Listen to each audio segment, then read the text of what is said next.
This is Jim Fetzer, your host on The Real Deal, where I'm very pleased to have as my special guest Scott Henderson, who's been doing research on the Apollo moon landings. This has been a subject of great interest to me for many, many years. I've done a number of interviews with Dennis Camino about it, for example, and of course, we've just published the second edition of And I Suppose We Didn't Go to the Moon Either, which has a new essay by Dennis, in fact, as well as others supplementing the contents of that book. Scott, tell us a little about your background and how you became interested in the moon landing issue. Well, good morning, sir. Thank you for having me on the show. Mark Sallin sends his best to you. And a little history about myself. I'm a chef by trade. I've always been interested in the moon landings, and in 1969 I was just starting high school. So the science teachers were, of course, very interested in it. It was a very hot topic, and all through high school, every science class we had, I mean, the moon landings and everything came up about it. We even had a model of the Saturn V rocket in the corner of the science room. But of course, it was all predicated on the assumption we'd actually gone to the moon. Well, of course, and in those days, of course, why would you question anything? And so for many years, I believed, like everyone else, that we went to the moon. And when I first started hearing about the conspiracy, I thought I better have a look, because I've always been interested in it. I always followed NASA. And when I first started, I mean, the first thing I was doing, I was looking for the evidence that we went. I wasn't looking the other way. But what I researched is that the people that were speaking and saying we didn't go had some real facts. And that just made me dive deeper into it. I spent probably 3 or 4 years still looking for the evidence that showed that we went. And the harder I got into the subject, and the more I researched it, the more I realized that it didn't happen. Yeah, it's quite disillusioning, isn't it, to discover some huge story, whether it happens to be JFK or 9/11 or the moon landing, was a pack of lies, a whopper perpetrated by the government on a gullible public. It's a shocking and disillusioning experience, Scott. Oh, I realize that. The one thing that the fanboys of NASA claim is that it was easier to go than it was to fake it. Well, and as a matter of fact, they couldn't fake it either. Okay, they still filmed it. Yeah, that was attributed to Stanley Kubrick by most, including Jay Weidner, for example, who showed it was done using what's known as front screen projection, where the background is every bit as much in focus as the foreground, which of course would be an optical impossibility were it bona fide, all authentic and on the up and up. Well, yes, I've looked at his work, I've studied his work, and I've studied the involvement that Kubrick might have had. But you do realize that NASA has the largest studios in the world. Isn't that appropriate? Right? Scott, let me turn to your slide set here. Apollo photographic studies. I'm just so very pleased to have you here. Here's our first. Yeah, we'll start into it. The first set that we're going through are with the rover itself. This is the Apollo 17 rover.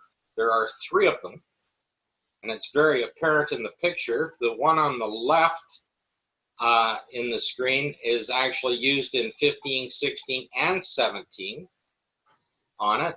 The one at the top right is just used for a demonstration photo shoot.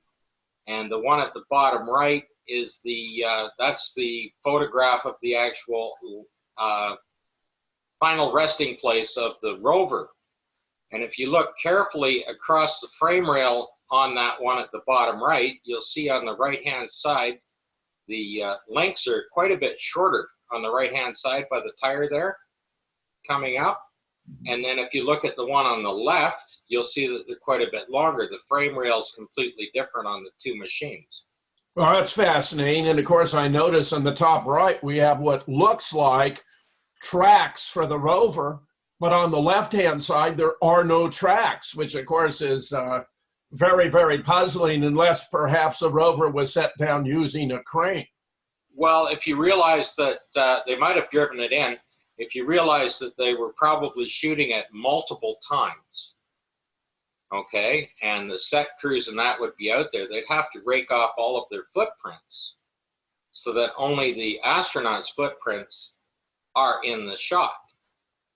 So in fact, when they were re-grooming the set, they inadvertently had raked over all of the tracks as well. That's my theory on how that happens.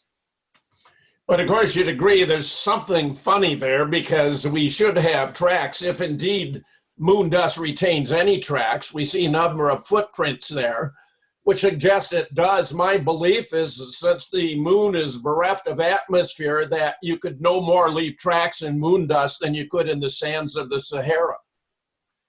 That's right. Well, of course, this was not shot on the moon, so the tracks are there, right? And they're very defined. If you go to the next slide on there, that on the left is Apollo 16. That is the first photograph where the fender fell off of.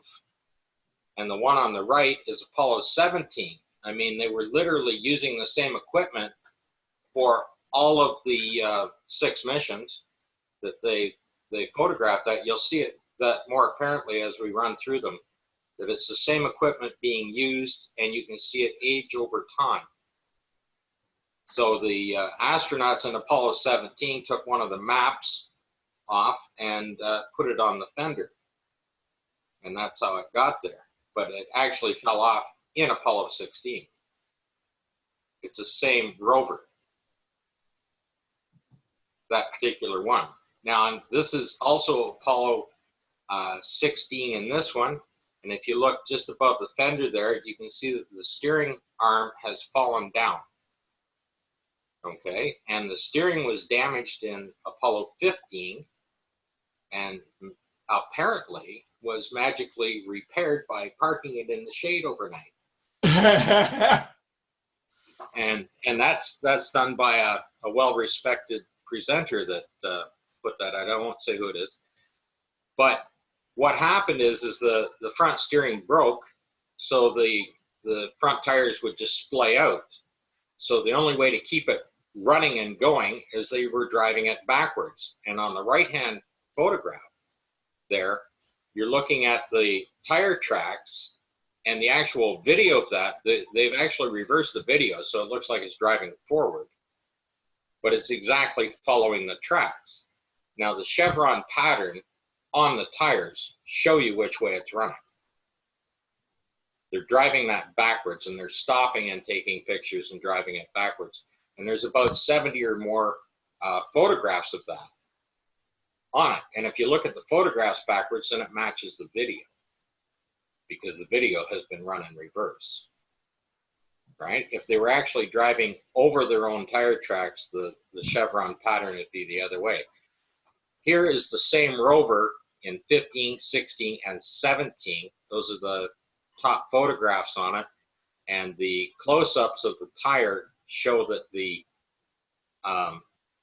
left rear wheel axle has a leak in it, and it's coming out, and as the tire rotates, the oil is getting all over the rim, so the dirt is now sticking to it, right? And you can see it in 15 on the top left and 16 in the middle. That's apparently the sea rock there, that one in there.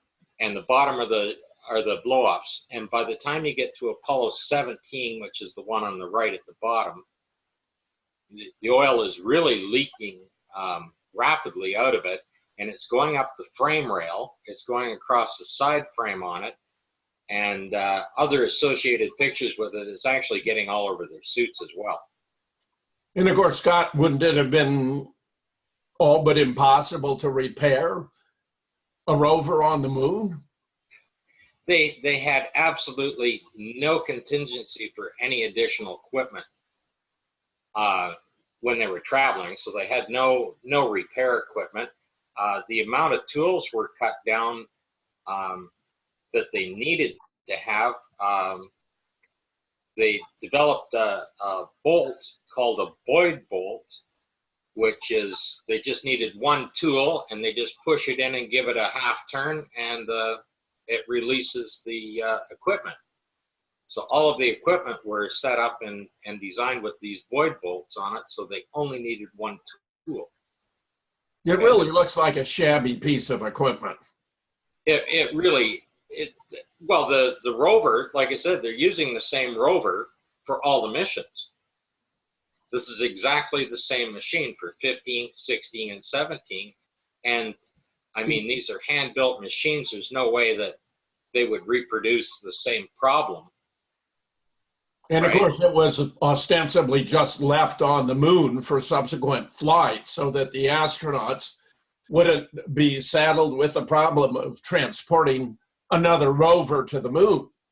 Well, if you had a problem with the rover in 1969 or 1970, right?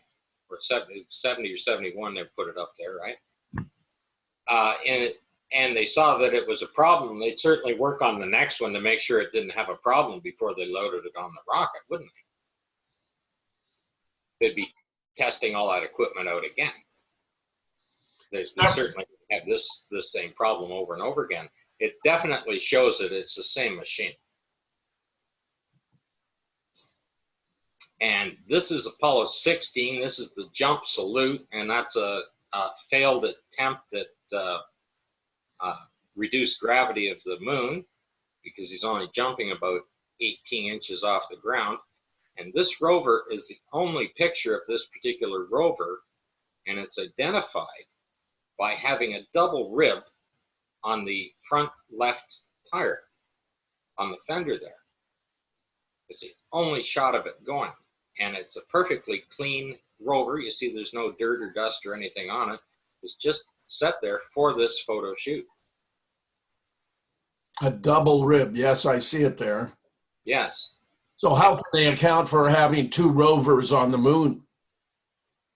Well, they didn't. They were just using multiple equipment while they were filming it. Like I said, they weren't able to properly fake a full simulation of it, but they still filmed it anyway and did the very best they could. And this is what they were doing. When the equipment broke down, they just brought another piece in while they were filming it. Hoping that no one would pay close enough attention to even notice the difference. You have to realize in 1969 that the only photographs available to the public were just what they put out for the media. There might be 2 or 3 dozen for each mission that were put out for magazines and newspapers and, you know, National Geographic, that kind of thing, right? That they put them in. The other hundreds of photos or thousands of photos were not available to the public, right? And when NASA first put up, even on their first website, right, there was only a limited amount there. And in 1999, Kip Teague, working for NASA, put the entire journal up of all the photographs. And of course, 3 years ago, they put them on Flickr as well. They've updated them and put them on Flickr as well for the public to see. And NASA claims that on Flickr in the last 3 years, they've had over 1 billion views of the photographs. Well, 1 billion views are going to lead to a lot of observations of anomalies of the kind you're observing here. And of course, these, which you're reporting, are novel to me, but I've seen hundreds of others before, including converging shadows implying more than one source of light, that you have illumination of an astronaut on the dark side of the lander where he ought to be in darkness. The waving flag, of course, in an environment where there's alleged to be no atmosphere, the classic conspiracy theory, did we land on the moon, even shows that the astronauts are being elevated by the use of cables. I mean, it's embarrassingly bad, Scott. As you observe, the deeper you get into it, the worse it becomes, the more elaborate the fraud. That's right. Well, the one thing that I have stayed away from is reproducing anyone else's work. Okay? The information I give and what I put in the photographs are all of my findings, right? I certainly have looked at all the other findings, right, that people have found in there. I mean, it's you know, easy for a lot of people to go out and have comments on what other people have discovered or done. And what is unique, and what Marcus Allen himself was impressed with, as well as David Percy, is the amount of detail you can find in there to show how much more there is to it. I mean, there's 10,000 photographs of them, you know, to look through. So there's just endless amount of stuff.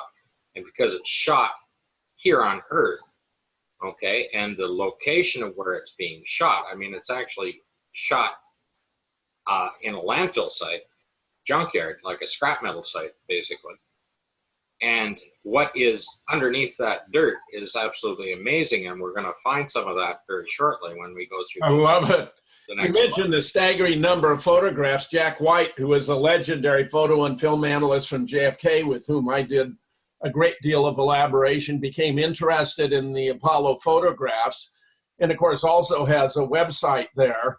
And he just did a simple calculation of the number of minutes available to take photographs and the number of photographs taken, and discovered that if this were all authentic, the astronauts would have had to have been taking photographs at the rate of 1 every 50 seconds, which of course is completely absurd.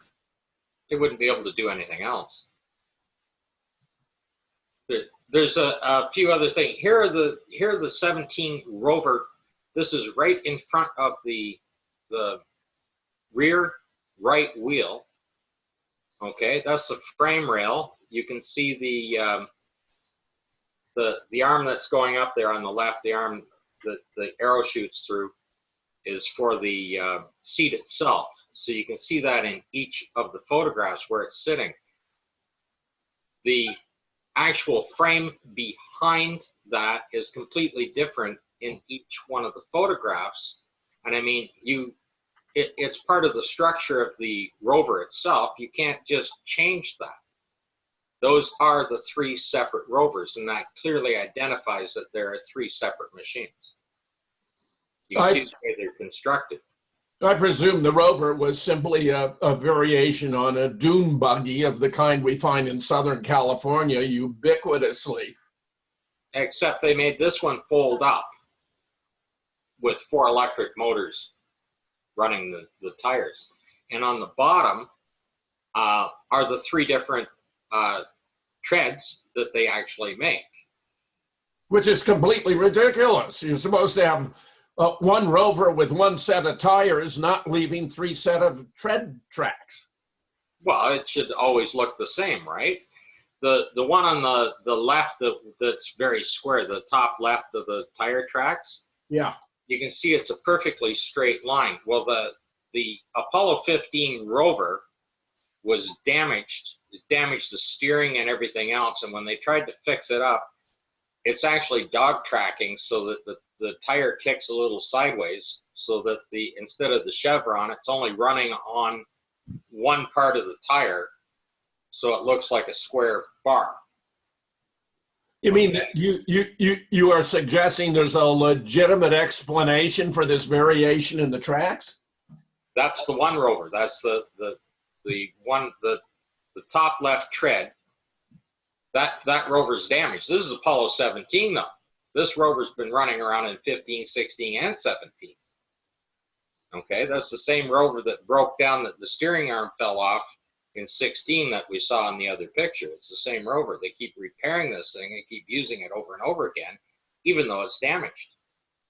Do we have any records of the astronauts performing these repairs? Were they photographing their work on the rover? No, of course they didn't photograph the work on the rover.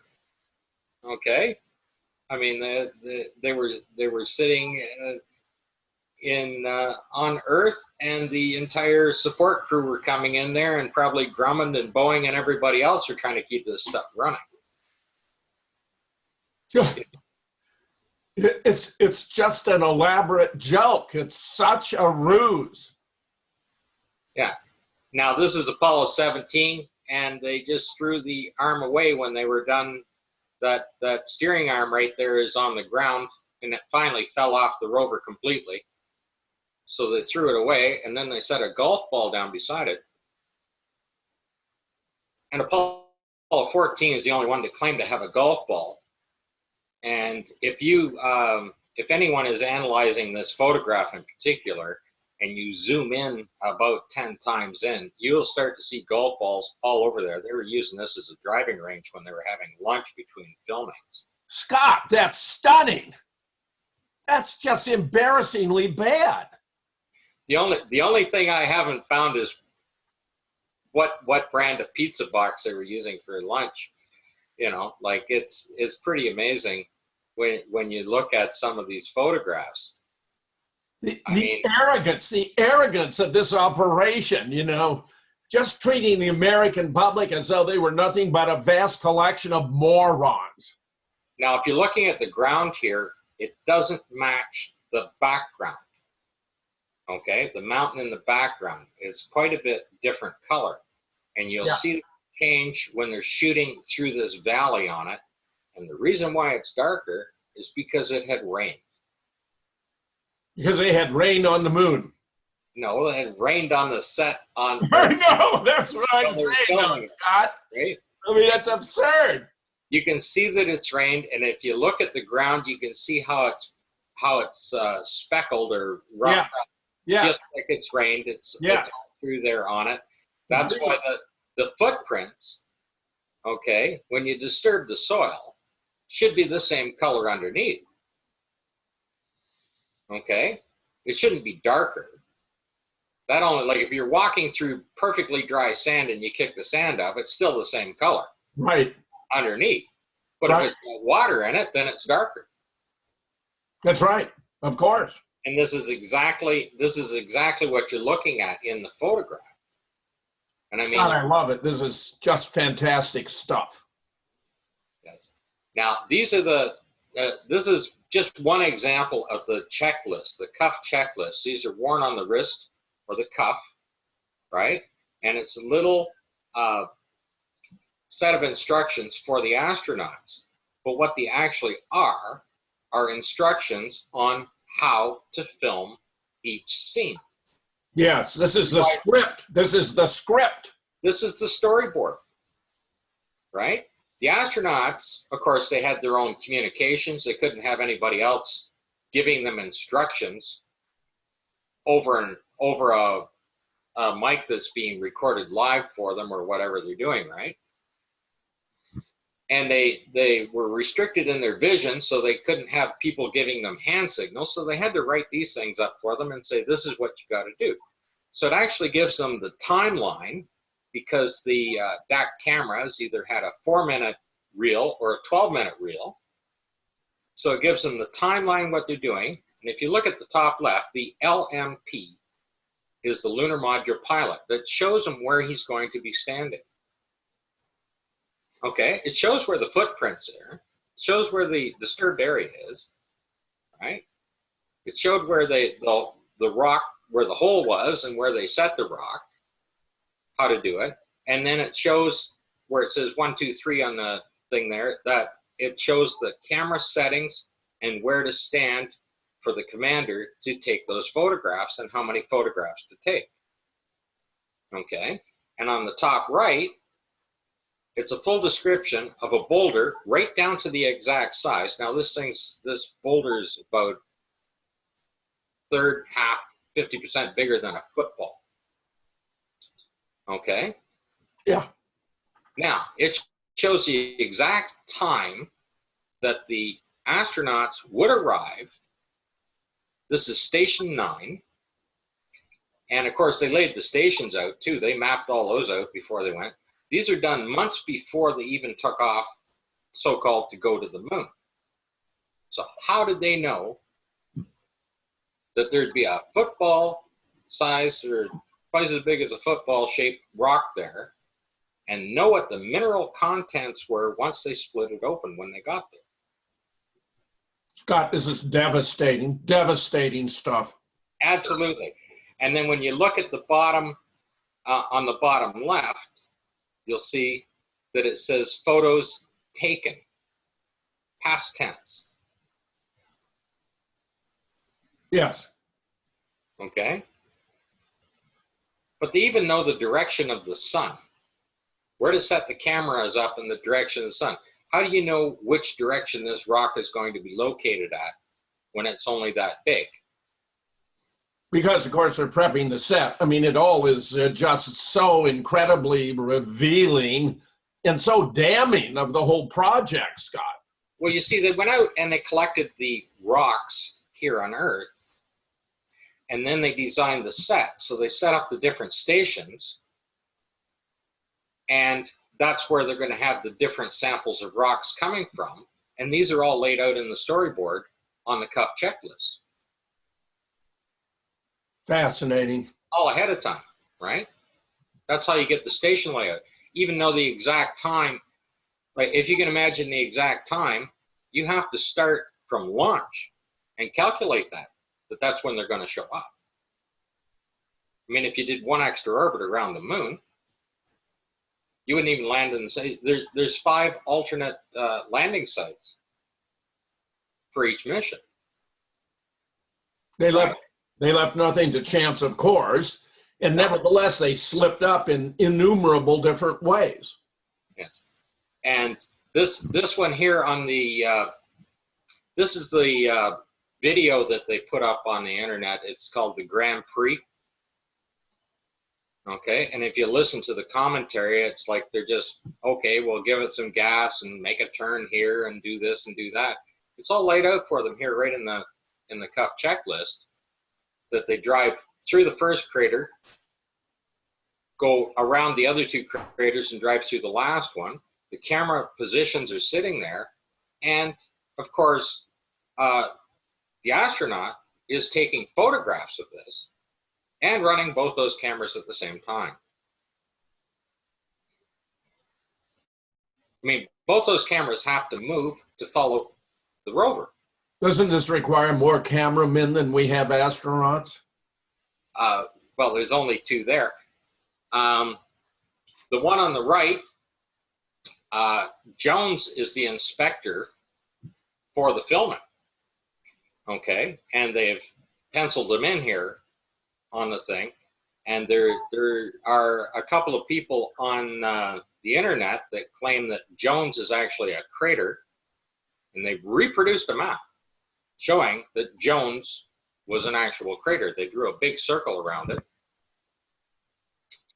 claiming it's a crater, and they've modified the commentary right at the Apollo site. So they must be working for either NASA or Phil Plait, Bad Astronomy, because he updates and does stuff on the Apollo General site. However, the photographs do not. If that was a crater there, a large crater, the one that they drew and put a map up for, first of all, they never traversed through a crater. And if you look at the depth of these craters, okay, there's no way you're going to drive the rover through it. At no time did they do that. And that straight line is the traverse line where the rover is driving down there. And if you look at the most of the craters on there, they're all done with British names. There's Camelot and Henry and Shakespeare and stuff like that, right? Not Jones. No. Okay. But there's nothing to support their claim that there's actual crater there where Jones is, what they've reproduced a map for. Okay. Nothing else supports that. And you believe it was actually a director or an inspector or someone who was Just go to the next screen. Overseeing the shooting of the scene. Right, just go to the next screen. There he is right there. That color plate. Oh yeah, Inspector Jones, yeah. That color plate is at the start of the photographs, right? They're at the, or sorry, this is at the start of the video that's running on here.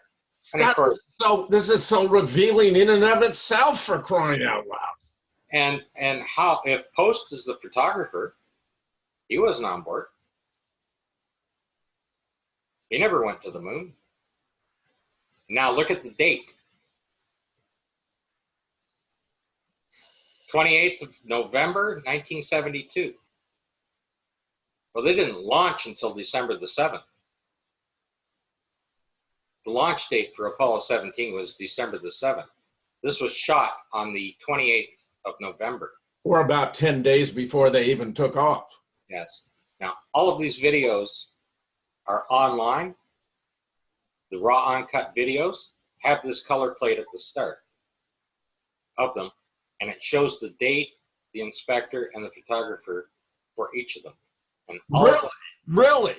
So it's all, that blatant, it's that obvious, it's that accessible. it's that accessible. They're all on YouTube. If you take a look at any of the missions, okay, they're all there, and they're all taken beforehand. How can anyone be taken in, Scott? I mean, after seeing what you presented already, I can't believe anyone could continue to believe this was real, any of it. It's also obviously staged and faked and phony.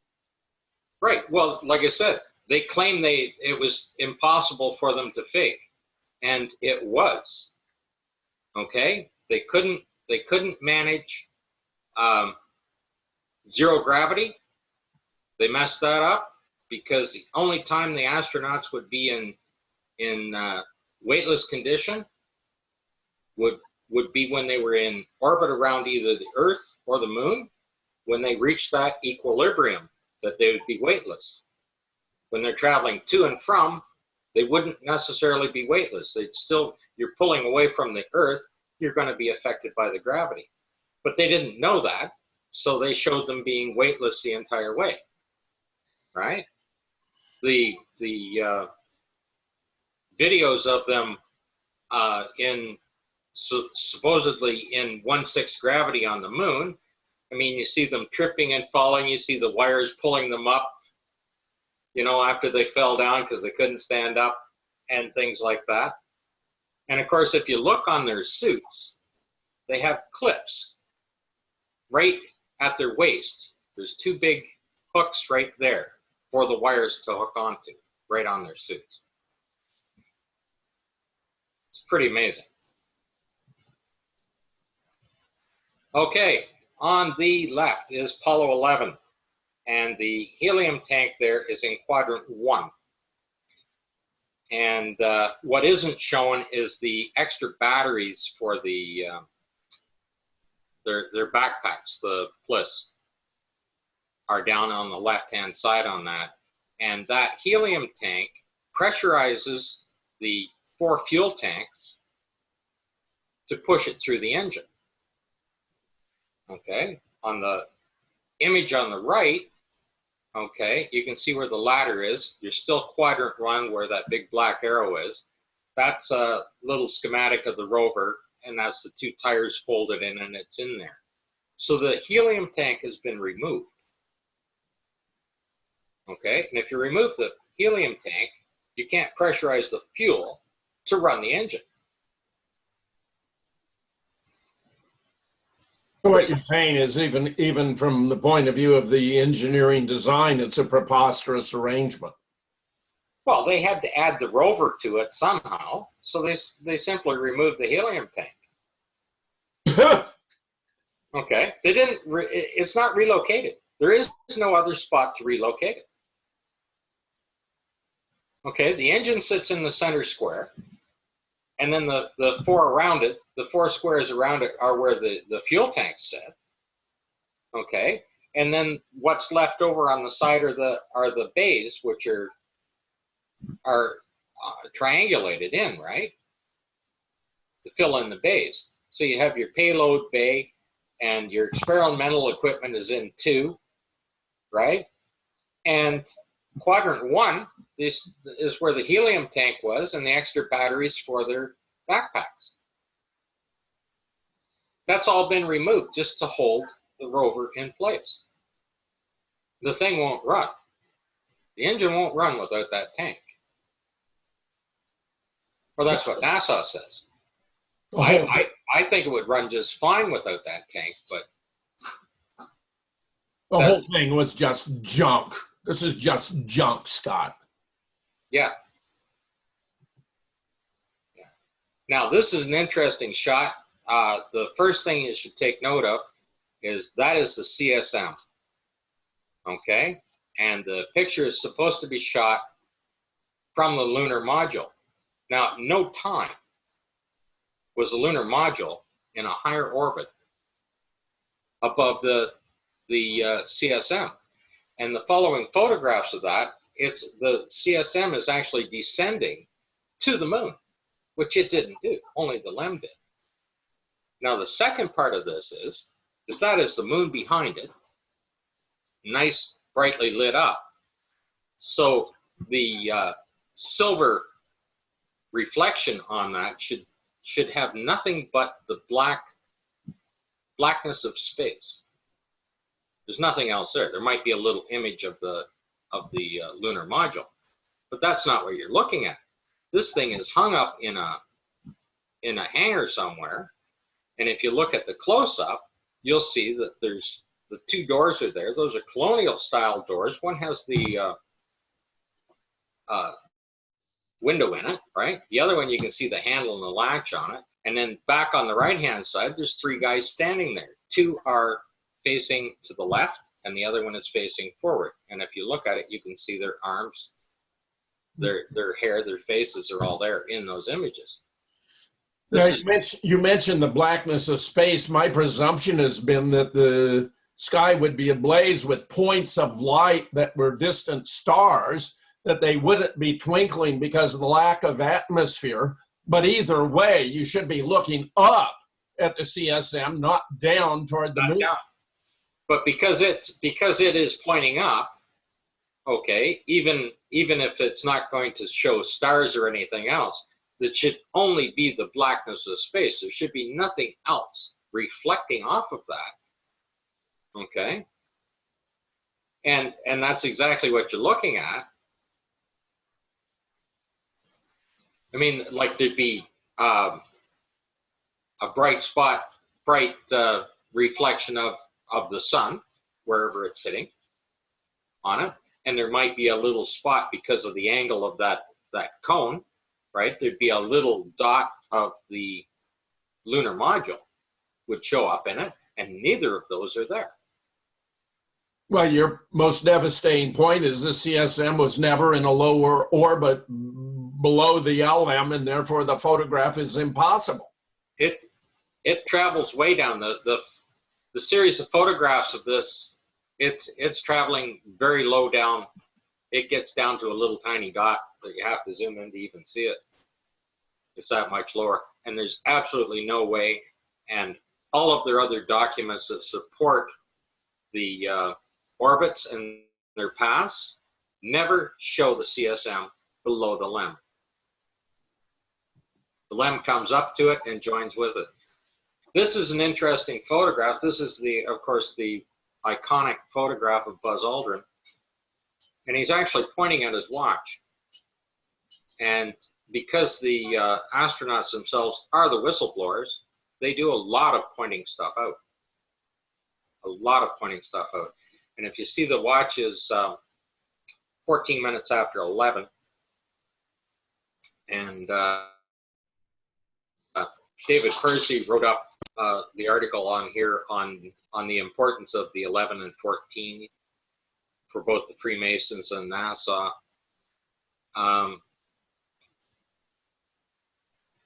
The fact of the matter is, he stepped on Buzz Aldrin's, the official file is he stepped on at 3:16:15 UTC time.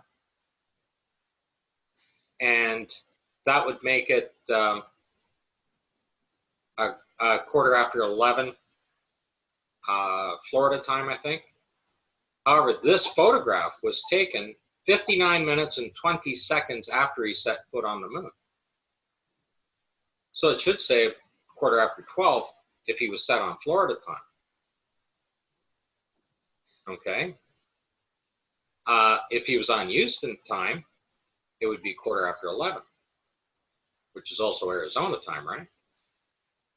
Expand on this significance for Freemasons and NASA and the role of the astronauts in blowing whistles, even though clearly they have been severely constrained, possibly even threatened with the loss of their lives if they should speak out openly about the fraud. I believe that at the time, with the death of their three Grissom, yeah, Chaffee, Grissom, and White, yeah, I believe that they were very disgruntled employees. Okay, and you can't imagine, unless you've ever had a disgruntled employee, you can imagine how they will mess you up, and they will mess you up in ways you can't imagine. And I mean, over time, those things pass. These people were paid a lot of money after the fact, and if you realize that every one of them quit right after their missions, all of the astronauts quit. Why wouldn't you work for NASA? You know, you're Neil Armstrong. You're known worldwide. It's the best advertising they could have. Why couldn't they keep him there? Right? Why couldn't they keep any of these people there? Who wants to live a lie? Well, most of them became alcoholics. Buzz Aldrin's rather well known for that.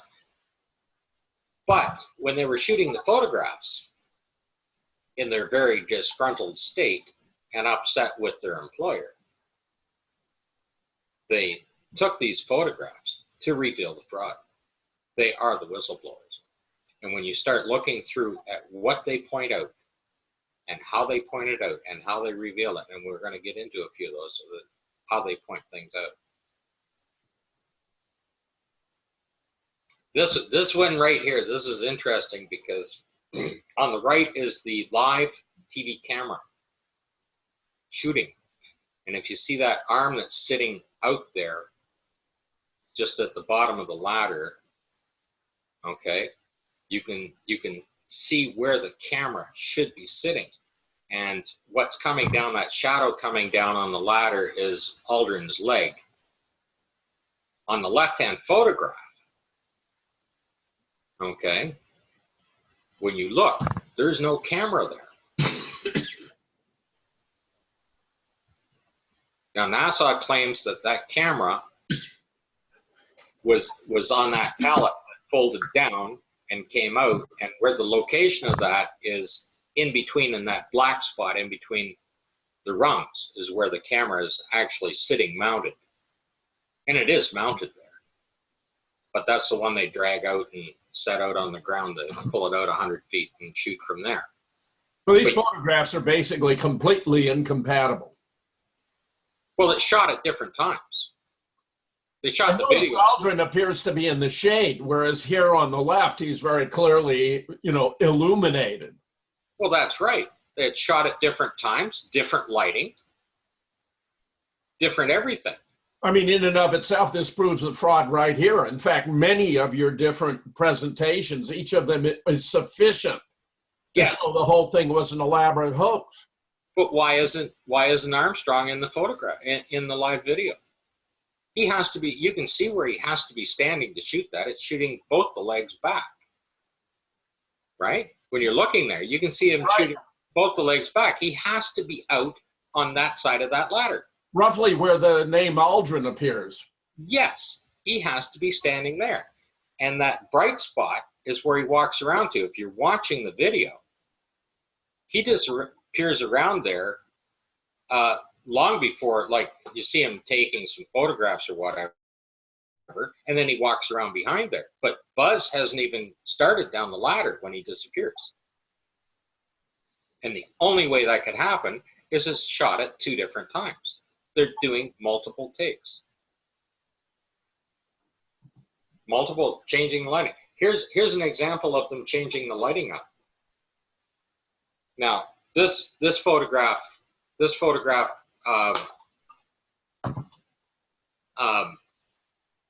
wouldn't have come out till '99, and I know a lot of people have researched it. I couldn't believe when I hit it that nobody had found it before me, because it's very blatant. There's 3 or 4 of them in the series on this, showing this lighting. So I just took 2 because it shows the lighting with the shadow one direction, the lighter shadow one direction, and then they've adjusted the lighting, and now it's off to the other side. Just unbelievably insulting. Okay, and nobody can explain this. Like, if somebody's going to go around and say, well, there was a guy out there running around and this reflected light is coming off his suit like Mythbusters, right? Both these guys are inside the LEM at the time when they shot this. It's just as blatant as that. This one, Paul and I did a full video on this. This is the Apollo 16, and the side of the craft, it literally explodes. Those panels literally are blown off on their simulated liftoff.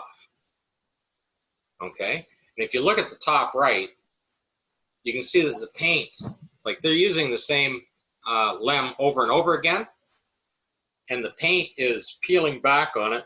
And I imagine the astronauts are so frustrated, they just decided to blow the panels off the side of it so that they could get the thing fixed up, right? And the video shows them blowing that off. The bottom right-hand photo there shows the panels literally torn apart. And what is behind those panels are all of the sensitive instruments and controls that run that machine. Okay, and when you see the size of the explosion in the video of the takeoff of the Apollo 16, okay, this thing would have ruptured the hull and completely, wouldn't just disable the machine, it would just literally explode with the amount there when it ruptured the hull in that kind of a vacuum. Okay. So it would have destroyed their ability to launch from the moon.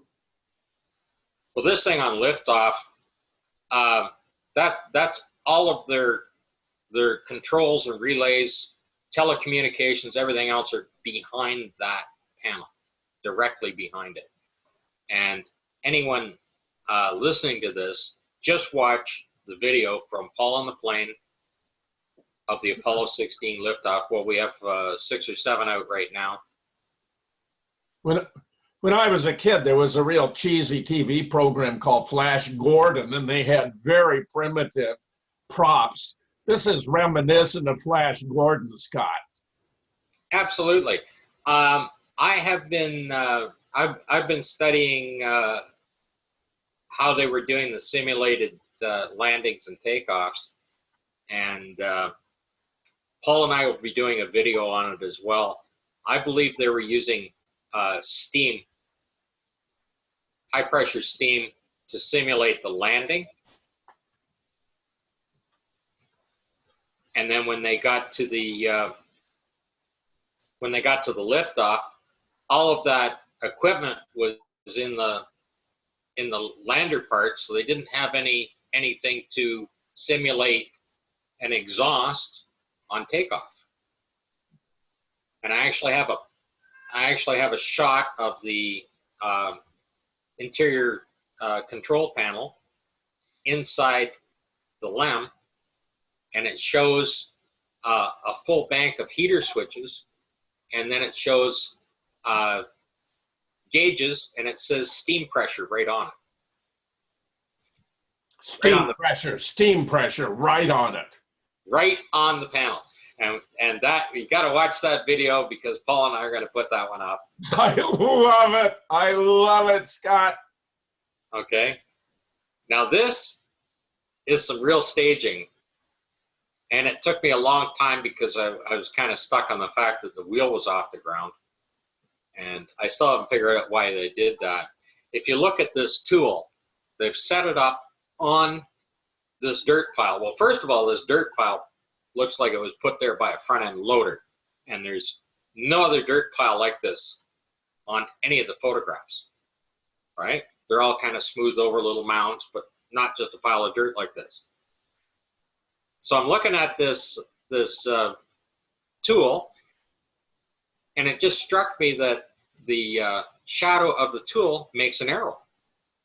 Well, if it's an arrow, it's pointing to something. So I zoomed in, and if you look at the center image, the blown up image there, you can see the black ring and the rubber tip of the glove on the pinky finger. And then if you follow it up to the top, there's three little knobs at the top that they've held it in place with. That's a right-handed glove. And of course, there's enough dirt falling off it that you can see how white it is, right? On the top right, those are gloves sticking out of the dirt. You can see there's 4 fingers, 4 fingers, 4 fingers, 4 fingers. And when you look through that entire pile of dirt on that side, there's probably a whole skid full of gloves. And they probably had a manufacturer that, you know, they'd be putting out contracts for different stuff. They didn't use this particular style of glove, but there's other kinds of work gloves in there, and they're stacked up in like half a dozen in a stack and bunched together. And you can see the fingers sticking out all over it just by zooming in and looking on this thing. This is an anomalous and inadvertent product placement, Scott. This one photograph showed that everybody was in on it. The people that were designing the sets, the camera crew, and the astronauts. Okay, out filming this. They put this together and set it up. And you can see they would have had to have done that for security, because if someone were naive and thought this were bona fide, they'd of course have their mind blown and they'd be a security risk. So they had to recruit with the understanding that what they were doing was simulating a moon landing and that they were consigned to secrecy.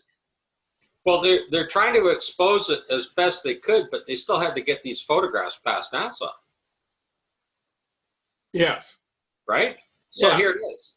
Here it is. You look at it. If you don't look at it, you imagine somebody in NASA looking at the photographs, and they went out there and they shot 1,000, 1,500 photographs, right? And they're looking through them for clarity, color, whether they're in focus, whether they're sun blinded or whatever, right? They're not looking at the details that's in there because they're assuming that these people are doing their job. All of this stuff is in there. Okay, and yes, it took 50 years to get to this point. Many thousands of people have looked at these photographs. I mean, like when Marcus Allen, if you realize what he was doing, it's absolutely amazing, because the only photographs he had were just a few dozen, or I think maybe a dozen is all he had. And they were designed for magazines and any other media events, right?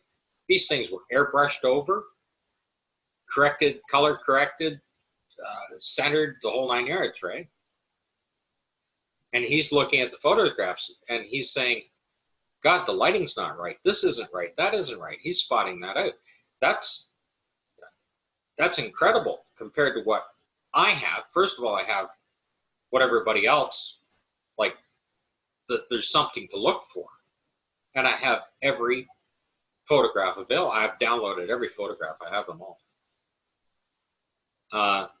to look through. And I'm sitting here with a 4K video screen, 30-inch video screen, and I can zoom in 10, 15 times, and it's still clear. It doesn't pixelate, right? I can see the detail, right? Nobody had that 20, 25 years ago, 30 years ago. So what they did, like, even you know, like Ralph Renee and Bill Casing and that, they should have settled this back then. I mean, James Collier, he had them dead to rights as well. David Percy, you know, Bart Sabrell. every piece of evidence that they have come up with, any one of them, NASA should have conceded. Well, with what I have, they might as well throw all these photographs away, because it clearly shows the intent of the astronauts exposing this fraud. Now, this is Apollo 15. When they were simulating, and Paul and I have done a video on this as well, when they were simulating the landing of this, they actually dropped the machine. Okay? It crashed to the ground. It dropped probably 8 or 10 feet when they were lowering it down on the gantry crane, hard enough that it broke the leg right off. On the one side, the secondary struts are snapped out and the thing kicks out. That's the exhaust bell housing has been crushed on it, and it hit hard enough that the rover came right off. Okay? Broke the rover right off its mounts. On the right are the two schematics of the rover. The top one shows the schematic of the actual lowering arms, how it swung out and down.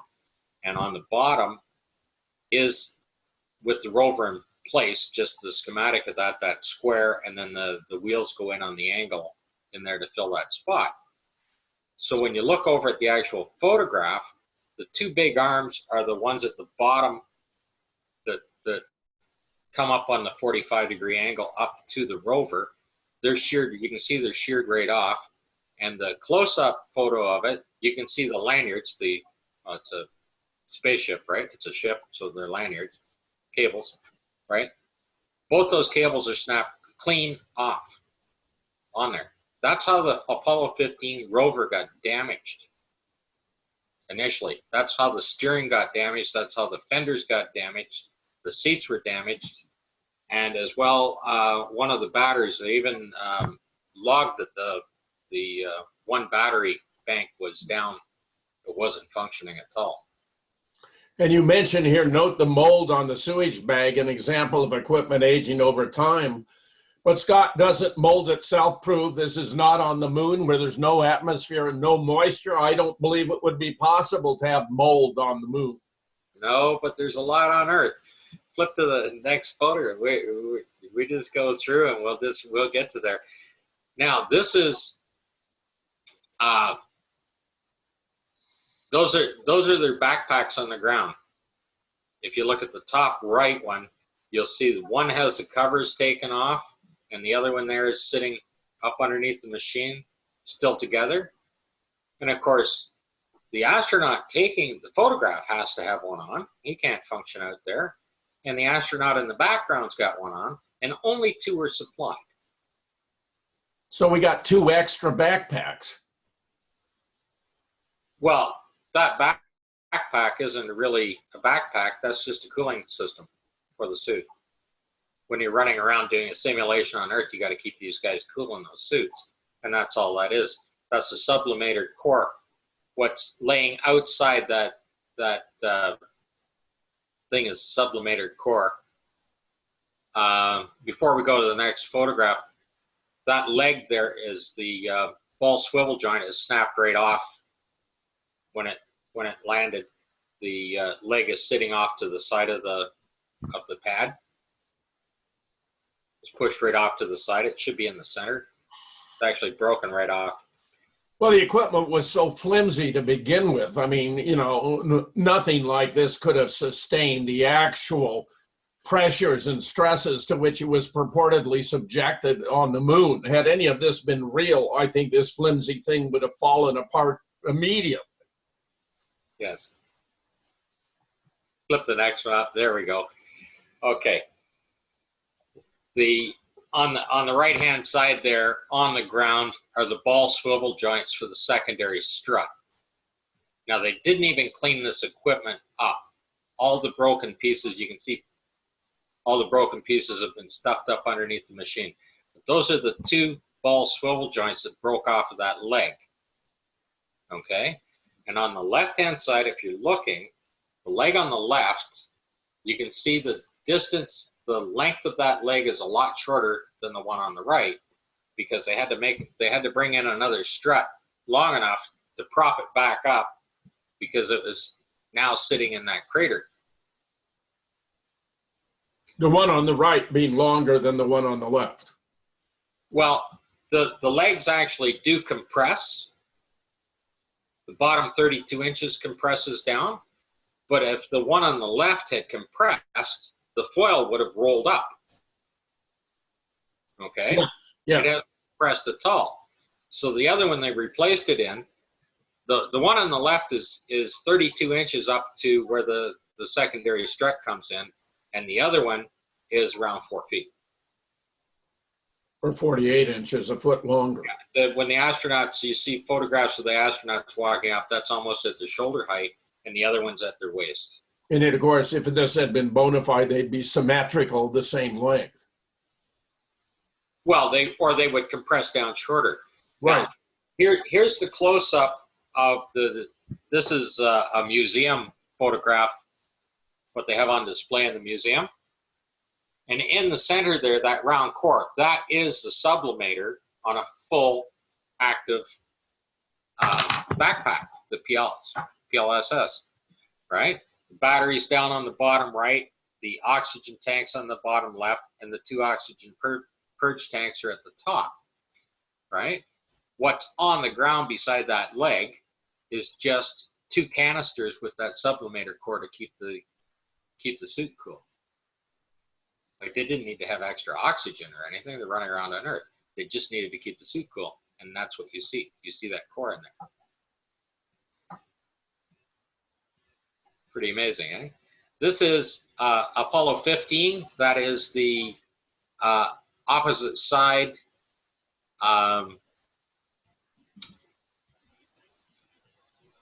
Straight across from Quadrant 1. On it, Quadrant 3, this is shooting in from Quadrant 3, and you can see the scratch marks down on the bottom and the wrinkle on it. And then on the right is Apollo 17. They never replaced the bell housing underneath it when they were doing the simulations. They fixed the rest of the machine up.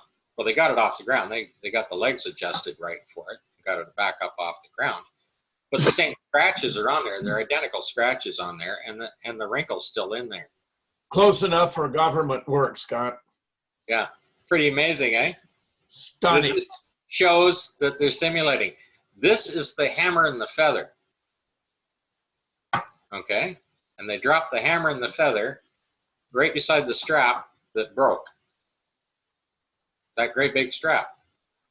You saw the cables that were on the rover. That is the heaviest piece of equipment that they would need, right? On those little tiny cables. This is a gantry lifting strap. 4 of these would lift that machine off the ground. And there it is, broken on the ground. And what in the world is a feather doing on the moon? Well, that's where they did the simulate the that they were in a pack. Gravitational fall.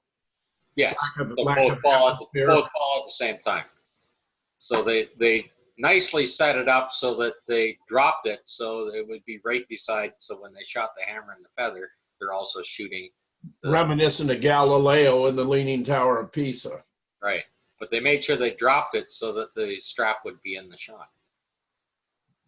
That's why they dropped it in that spot.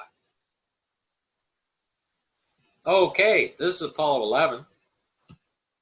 And that's one of Buzz Aldrin's cars down the bottom right there.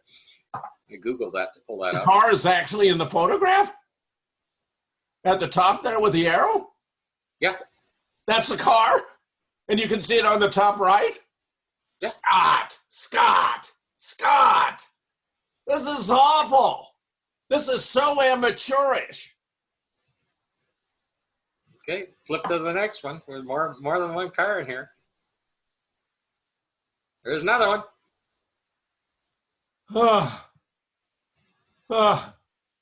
I'm breathless. It's a junkyard. Over to the right on the rocks, you can see where the car is way back in the distance there. Over to the right of the rocks, there's more cars that are buried, sticking up. One's kind of half in, the other one's kind of upside down. It's a virtual junkyard. is what you're looking at. And you realize in the 60s, most people don't realize that, is they didn't recycle metal the same way. They just put them out. They put them out in yards and disposed of them that way. Right? How do you like that one? That's everybody loves the Corvette. Yeah. Wow. Very distinctive. Now, Covered in lunar material and dust. I love it, Scott. well, you know the spray insulation foam that they use to cover metal. Yeah. 911, insulate the steel so it doesn't burn. Yeah. They use the same kind of stuff. Disney used the same kind of stuff to do it. If you look at the old Star Trek, they made the rocks for the original Star Trek out of the same kind of stuff, right? So this is how they prepped the set, right? They just sprayed all of that down on it. Now, when you look at this vet that is smashed up there and the windshield's crushed down, it's quite a bit shorter at the front. But what people may not realize is that it was a fiberglass car, so the metal didn't have metal rippled up. When it got into a front end accident, the fiberglass would just break off, right? So what you're looking at, you can see the one arrow there. I'm showing the front axle sitting there to the rear, and that is the tow bar still left in place on the front of that thing, right? The back of it is very distinctive. You can't miss a 1960s Corvette for the shape of that, and there's absolutely no way that a rock would look like that to have the rear axle sitting there like that in that perfectly round shape, and the rear fenders. My stomach's just in knots over the absurdity of all of this, Scott. Okay, now down. This is the same crater that ancient aliens found the robot head, right? Well, it's actually just a doll's head. I've found it down here as well. And there's other things. That entire pile of stones down in the middle there, that's just a pile of junk. There's big truck axles and all kinds of stuff in there, transmissions, you name it. And there's 2 more cars right at the bottom of the hill there. This is just pathetic. There's a 59 T-Bird down at the bottom of there. Now, this is the central station. This powers all of the experimental equipment on it. You can see that it's between the different missions. They just left it laying down on its back on the ground. The dirt is stuck to it, and it's actually rusted the metal. You can see that on the bottom left, the zoom in there. You can see the metal's all rusted. So it's just been laying around. Okay? But it shouldn't rust on the moon either because there's no atmosphere and no moisture. Well, considering the fact that the equipment is said to be prepared in a clean room, put in a rocket, unloaded, set up, and then photographed right away. How much time would it have to do any of this stuff? Right? You take it out of the box and you set it up and you take a photograph of it. It's got to be perfectly clean, right? Just so sloppy. They were so sloppy the way they did all of this, Scott. Now, what is intentional about this is the astronauts have peeled the foil back to show you that there's nothing inside of it. Yeah. This is supposed to be packed full of, first of all, it's supposed to have radio communications. It's supposed to collect all of the data from all of the other experiments and relay that information back to the Earth, as well as power all of that other equipment. Okay, and if you look at the so-called computer cables at the bottom, those bands there, that's just translucent film. There's no wires in it. You can see right through it. There's nothing in there at all. Down on the bottom left on the right-hand picture, that piece of steel there, that's an electrical conduit, and up to a switch that looks exactly like what you'd see on an oil furnace. right? All the computer stuff is supposed to be underneath the bottom panel of that, but there's supposed to be a battery that's about twice the size of a car battery in there powering it, and then the nuclear power generator, the RTG, powers and recharges that battery for it. There's no battery in there. That's showing both sides of it with the foil torn off. There's nothing in that machine at all. This whole thing is a joke, Scott. This thing, can you imagine that thing is supposed to send the information back to Earth? There isn't even a proper antenna on it, nothing. This shot is Apollo 12, and this is the same piece of equipment with the experimental package attached to it. And then when you see the little crisscrosses down there, that's where the foil was piled up on it. And then it just came down to the bottom thing. That's exactly what it is. The previous image you were looking at, this is the same thing as it's set up. There's absolutely... And more preposterous mold on the moon. Well, yeah, it's been laying around. First of all, while they're rehearsing, none of it's functional. You realize that they did all this just... They're using the same equipment that they did to practice with. Like they probably thought at one time they were going to go to the moon, right? Wasn't going to happen. They didn't go out and put equipment down or anything else. They just simply are using the same equipment that they were practicing with, which are just mock-ups. None of the equipment is real, right? They're just mock-ups for them to play with. The only thing that was actually running and functioning was the rover. It was the only actual piece of equipment.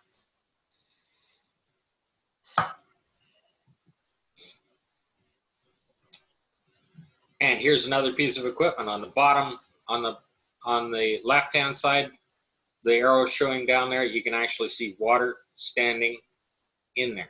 It's perfect, smooth and flat. Okay. No atmosphere, no water on the moon. Hence another dramatic refutation that this was taken on the moon. It's just so insulting, Scott. It's so insulting from beginning to end. Right. If you take this out of the equipment bay or the bay in the LEM, set it on the ground and take a picture of it. How could it look like this? How could it get like that within a minute or so after you set it up? You take a picture after you set it up. You can see the water is dried back on the right-hand arrow there, right? The water is dried back and the mud is just caked onto it, and there's actually green mold around the edge of it. Okay? The same equipment is left lying around. That's Apollo 12 on the left-hand side and Apollo 14 on the right. And you see it's just been out in the sun baking until it started to crack. So see where cracks in? Does it feel up at the top? Where do you surmise this was taken? The landfill site, okay, which is still in operation today, which is not only a military but a NASA landfill site, is on the southeast corner of Cinder Lake. Of which lake? Cinder Lake in Arizona. That's the Cinder Lake is the mock-up they did of the lunar surface where they put all the craters and blew all the craters in. So it was actually shot in Arizona. Well, I've had other people tell me to look other places because they believe it was other places. But then I went back and I looked at the log files. I studied all the astronauts. I studied all their log files, all their schedules, everything else, right? And they were flying back and forth between Florida and Arizona, right? And if you realize these guys, I mean, you can't just make those things up because those schedules are there, and those astronauts, I mean, they're media magnets, right? They're being interviewed every day. So they have to be where they said they're going to be, right? You can't interview a guy if he's off there, or if he's in Australia, or he's somewhere else, right? Like every day they were in the media. They're being interviewed while they're doing the training, everything else, because there was such a hype about it. So the log file when they say they took the T-38 trainer and flew from here to here, that's probably where they were. Well, that comes right up to the liftoff. Their schedules go right up to the liftoff. Okay, it's the only two places they can be. Florida or Arizona. Well, they had simulators in both, right? They had the large gantry crane. They did the practice simulation of landing the thing. This suggests to me that Stanley Kubrick may not have had to have been involved. And so much of this is so amateurish. I don't believe this is consistent with his standards. I think he would have walked away from it. I think the NASA did this on their own. Like I said, when I said they weren't capable of faking it, they didn't even really try. Yeah. Okay? They still filmed it. They couldn't fake it. They couldn't get there and they couldn't fake it, but they still filmed it. And that's what you're looking at. And this is the infamous Apollo 17 flag. And you can see that it's soaking wet. Okay? No bones about it. People say it's shadows or it's this or it's reflection of this or whatever. It's soaking wet. Okay? We've already been looking at water on the set. Okay?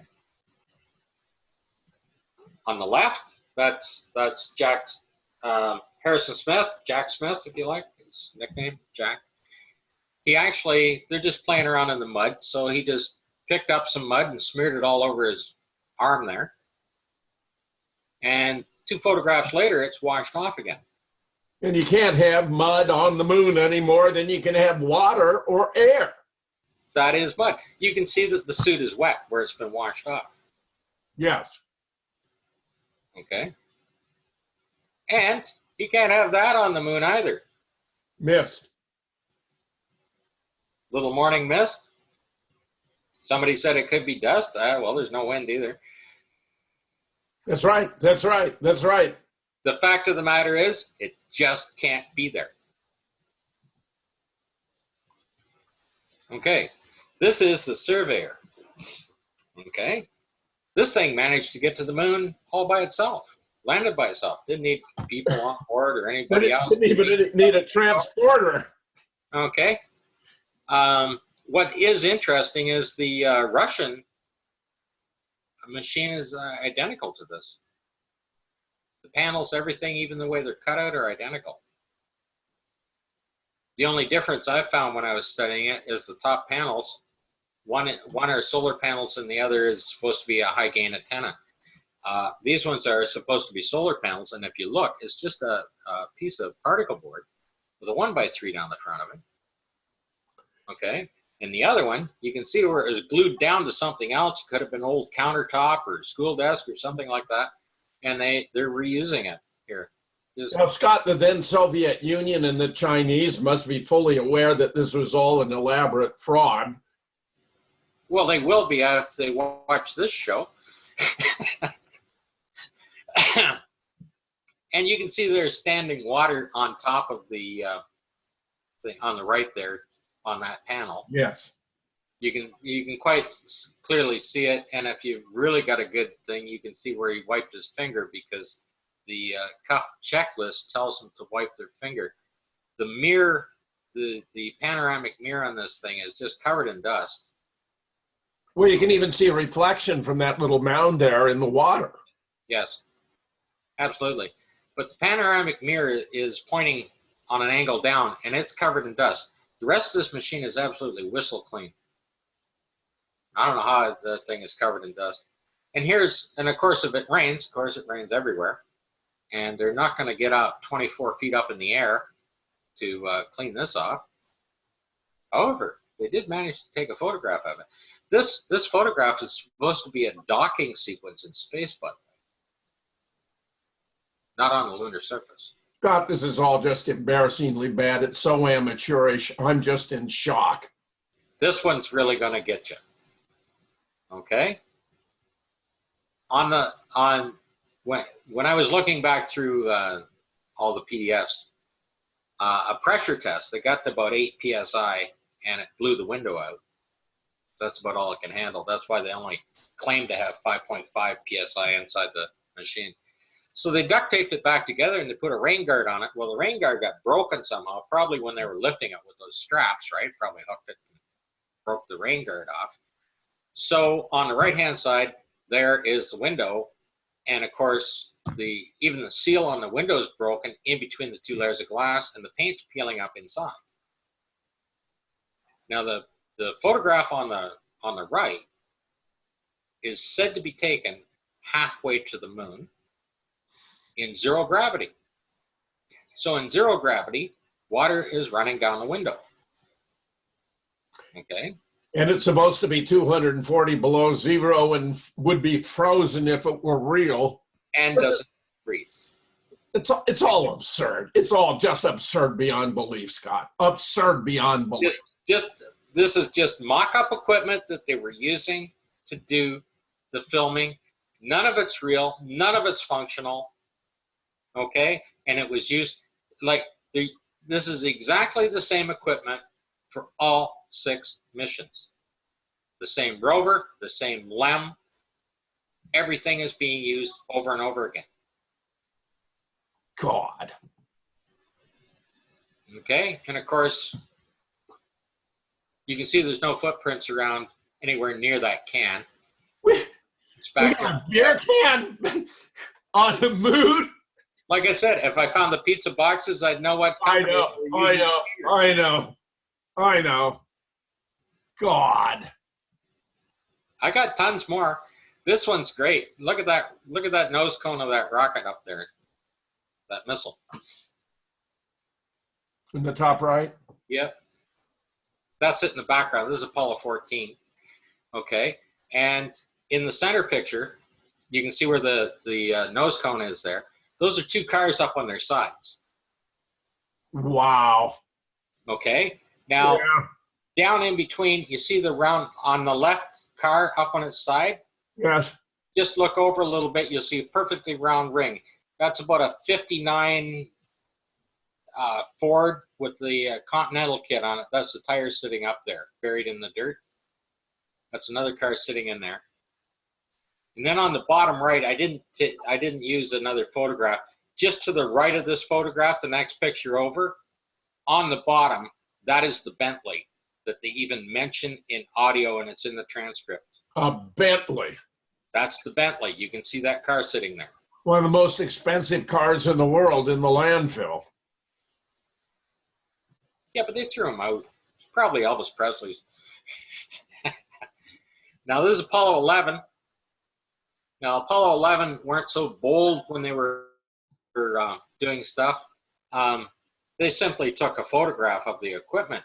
So there's a close-up of what's down inside that crater. And you can see the top arrow there. That's a gear with the chain on it running down. Those are all gear cases. And then this great big case down at the bottom, and it's got this big arm sticking out on it, kind of almost a bucket scissor arm, claw arm sticking out. But that's the actual gear case sitting right there. And like Kip Teague has tried to hide most of this stuff and erase it and blur it, and he's using Photoshop effects on it, right, to make it grainy and everything else. But they're all right there. That gear case is the same. That chain at the top is just a dead giveaway, right? But all of that stuff down there is just scrap metal parts. Junk. Yep. Now you can see how the astronauts, this is Apollo 14, they're using the handle there to point out where that rock is, where that face is, right? Yes. And once you understand that the astronauts are pointing it out, okay, there are many ways to point it out. Sometimes they just get off the rover and take a walk out and around it and back. They'll just walk around it and back, and you'll see it sticking out of the dirt or whatever, right? That's how they point it out. Sometimes they use this kind of method. I wouldn't have found that unless I started to understand how the astronauts were pointing it out. Yeah. And you could just say, oh, that's just an unusual rock that looks like a face. Okay, but it's painted. That's an Indian head, and the band is painted on the rock.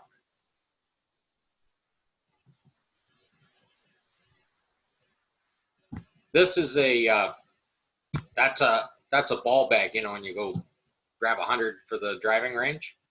Yeah. Well, some of the golf courses back in the 60s, they just had little miniature golf bags that you carried them out in, right? And the GC on the bottom is a golf course.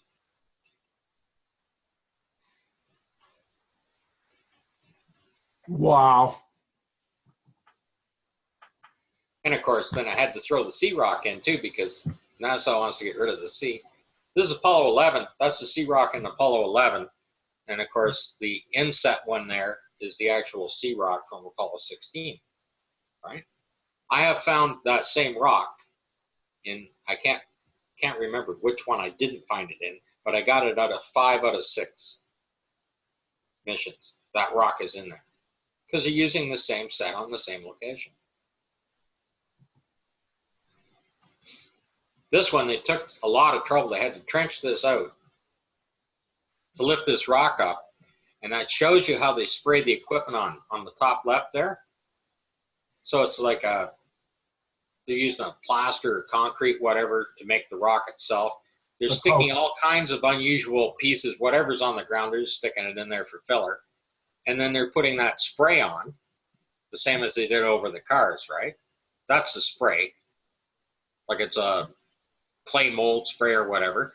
But you can see it shot on, the rock's laying on its side. If it got on there over time, when it was laying down, it would fall vertical onto it, and it shot sideways on and stuck this way. You can see it. But you can see the clear line on where they were doing it, right? Oh, and if you back that one up a bit, back that other one back up. On the right, you can see that there's a steel bar there with rope tied around it.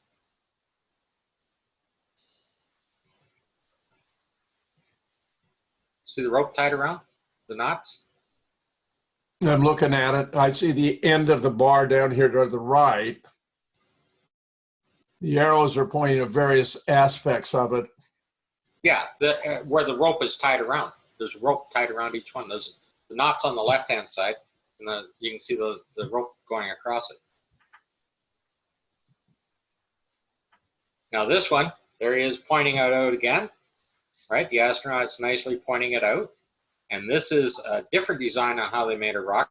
They made a wire cage and then covered it over. And the close-up is showing you the cage, the mesh that's underneath that rock.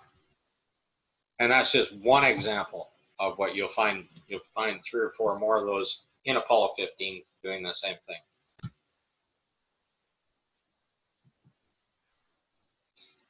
Now this is the Apollo 17 press kit. The image is on the right-hand side. Okay. The press kit, of course, was released months in advance prior to launch. So somebody was able to completely show the view from the commander's window, the entire view of the entire scene at the bottom there, and then the schematic view at the top right. Okay, the lander itself is basically in the middle of that scene, and in the actual photograph, in the photographs to the left is the bottom right. Okay, these hills, if you look closely on that, they have arrows on them so they can be moved. That little thing in there shows arrows that they can be slid up and down or side to side to move them into place. So once again, they've got a press kit that reveals features that would only have been discerned had this been real after landing on the moon and you took the photographs, blowing their cover completely. It's difficult to see how this could have been inadvertent. This shows how they built the set. That said sculptured hills. It says subfloor. right at the front. It says subfloor. Yes. I'll send you the big one on that. Those are arrows on the lines of the mountains to show that they can slide up and down or move side to side as they place them. So Scott, this is just embarrassing, just embarrassing. So I put these 3 photographs together. I put the names of the photographs up there to show the layout. That layout that you're looking down to is actually to the front of that schematic. It's shooting that way. Nicely what done. You see on the left is the bottom right on the schematic is the left side of the photographs. That's what you're looking down to. Nicely done, Scott. Okay, and they put all that together. This is my lyrics for Walking on the Moon. When I was studying through this stuff and I was listening to some music at the time, right, and I was looking at the EVA suit, and I spotted, you can see that it says sunglasses pocket. Okay. Sunglasses pocket? Yes. And if you're out on an EVA and you realize how that suit's put together, I mean, that front visor lifts up and down, but then there's an entire glass jar bell in there that locks everything in. You got to take the whole thing off to put sunglasses on, right? And you're certainly not going to do that in a vacuum. Okay. And NASA had payload specialists to reduce every ounce of weight everywhere they could. Okay. They even claimed to have counted every stitch in their spacesuits to keep the weight down. So why would there be a pocket there for sunglasses? Completely superfluous, presumably. So this is the lyrics by the Police, Walking on the Moon? These are my lyrics to their song, Walking on the Moon. So it says, show me how to wear these, walking on the moon. I want to look real cool now, walking on the moon. Don't want you to tease me, walking on the moon. Show me how to wear these, walking on the moon, right? And then at the very bottom it says, give it up, right? Over on the bottom left is the NASA, and that's my acronym, not a single apology. Versus never a straight answer. Well, everybody else has their own. That's my own. I made that one up. Not a single apology, NASA. I like this. Some say I am full of wit, while others say just half. So take me on your spaceship and we'll have a good old laugh and we'll go walking on the moon. Yes, that's my personal quote. Love it.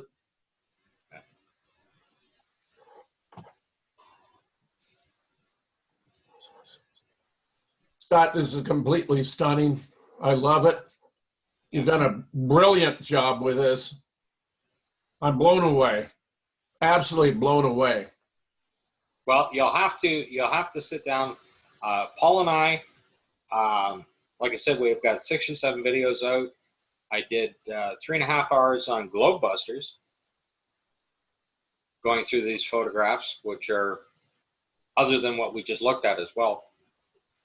Paul and I have plans for at least probably another 4 or 5 more videos to expose some of the stuff.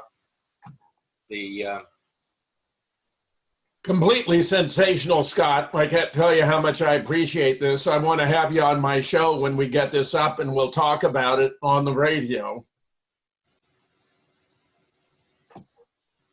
This is Jim Fetzer, your host on The Real Deal, thanking my special guest, Scott Henderson, for a completely brilliant debunking of any lingering beliefs that we went to the moon. Scott, you've done a brilliant job. You have my congratulations. I cannot thank you enough for spending this time with me here and now. And thanks to all of you for watching.